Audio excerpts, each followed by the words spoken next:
উত্তর কোরিয়ার সামরিক হুঙ্কারে আবারও কেঁপে উঠেছে কোরীয় উপদ্বীপ। পারমাণবিক শক্তির অধিকারী দেশটির নেতা কিম জং উন এবার সরাসরি নির্দেশ দিয়েছেন সামরিক বাহিনীকে আরও বিধ্বংসী ও আধুনিক করে তুলতে।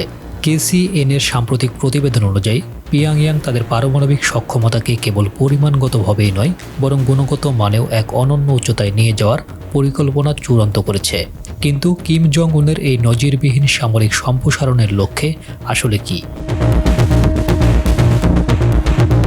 বৃহস্পতিবার অনুষ্ঠিত ওয়ার্কার্স পার্টির কেন্দ্রীয় সামরিক কমিশনের সেই রুদ্ধদ্বার বৈঠকে উঠে এসেছে চাঞ্চল্যকর সব তথ্য। যুদ্ধ সক্ষমতা বাড়াতে আধুনিক প্রযুক্তিগত অবকাঠামো তৈরির অনুমোদন দেওয়া হয়েছে। শুধু তাই নয়, দেশটির নিরাপত্তা ও তথাকথিত প্রকৃত শান্তি নিশ্চিত করতে শক্তিশালী সামরিক বাহিনীর কোনো বিকল্প নেই বলে দাবি করেছেন কিম। এই সিদ্ধান্তের মাধ্যমে মূলত দেশটির সামরিক কৌশলে এক বড় ধরনের পরিবর্তনের ইঙ্গিত পাওয়া যাচ্ছে। গোয়েন্দা নজরদারির পরিধি বাড়াতেও বিশেষ উদ্যোগ নিয়েছে পিয়ংইয়াং। রিকনাইসেন্স জেনারেল ব্যুরোর কার্যক্রমকে আরও বিস্তৃত ও শক্তিশালী করার পরিকল্পনা নেওয়া হয়েছে, যা আন্তর্জাতিক মহলে নতুন করে উদ্বেগের জন্ম দিয়েছে। পাশাপাশি নজর কাড়ছে দেশের নৌ আধুনিকায়নের পরিকল্পনা।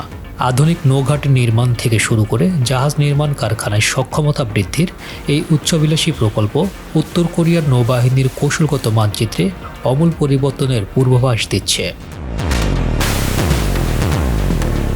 তবে আন্তর্জাতিক সম্প্রদায়ের কড়া নজরদারি ও সতর্কতাকে উপেক্ষা করে কেন এই ধ্বংসাত্মক পথে হাঁটছে উত্তর কোরিয়া?